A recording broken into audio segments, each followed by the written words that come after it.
looking at names Uber and Lyft and AB5, which is the impact that it could have on this gig economy. What does this mean? Because investors who bought into Uber and Lyft would really like to know. Yeah, well, at this stage, I think it's a little bit hard to tell. There's a lot of outcomes that can potentially be the final result. Right now, what California is trying to do is to get these gig economy companies, Uber, Lyft, DoorDash, food delivery, rideshare, to classify all of their drivers as full-time employees. The companies are fighting back. They're trying to reach a more middle ground approach where there's more flexibility to how they're classifying their drivers, but they do get more rights, ultimately pay them more, give them better benefits. What ends up happening is still to be determined, right. Probably somewhere within that range. The nice person in me says, oh, how wonderful, the people will have benefits and all these great things.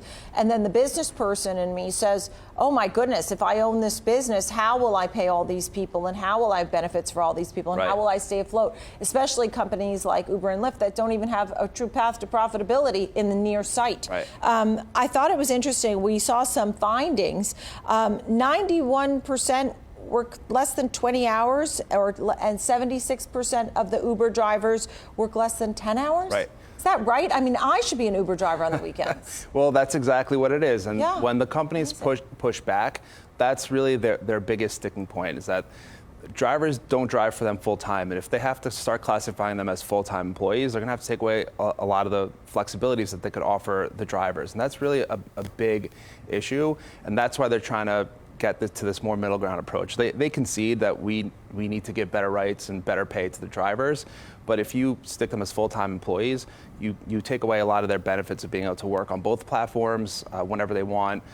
It's just going to change the way the whole thing operates, and that's going to be a big challenge for them. I mean, you think it's possible that they might put some criteria, like someone needs to work for us 40 plus hours per week, consistently in order to receive some benefits? It might not be that far, but they'll start implementing shifts. They'll put hour restrictions, minimum hours or maximum hours. Right. They will be forced to put more things into place. Otherwise, it just won't be a viable option for them. And the biggest ones that right now that we think of are Uber, Lyft, and DoorDash, right? Are those the ones that are front and center? Yeah, Uber and Lyft are the big ones. DoorDash is another one that's been fighting back pretty meaningfully. Together, they raised or committed $90 million to put towards a ballot initiative next year, so that if this bill does ultimately pass, which it's expected to in January, they'll try to go to the voters and explain to them why the bill shouldn't be put in place, and they'll take it to a ballot. I mean, I can't get over it when I look at the stock prices. I mean, first of all, you have targets that are above current prices for both Uber and Lyft, and you're talking about now the companies having to have higher costs, which is a little bit scary.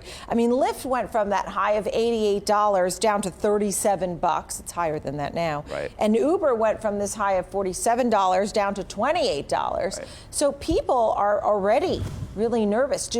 Should they buy in at these levels, or what should they do if they don't already own these stocks? Our view is that ultimately we will get to a more middle ground approach. Might take some time to get there, because we just don't agree with the AB5 and the way it'll be implemented, and we think the regulation will be a little too restrictive on the companies. Mm-hmm. So we think a middle ground approach is where we'll end up. That will increase costs, but not by as much as if this thing goes into full effect. Right. And they should be able to pass along some of those costs to the consumer.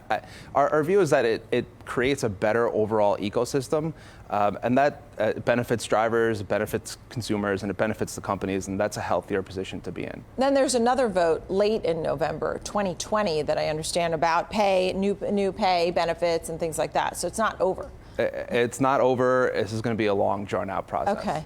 The other theme that we've been talking about, SoftBank and its investments in the likes of Uber and WeWork and all that.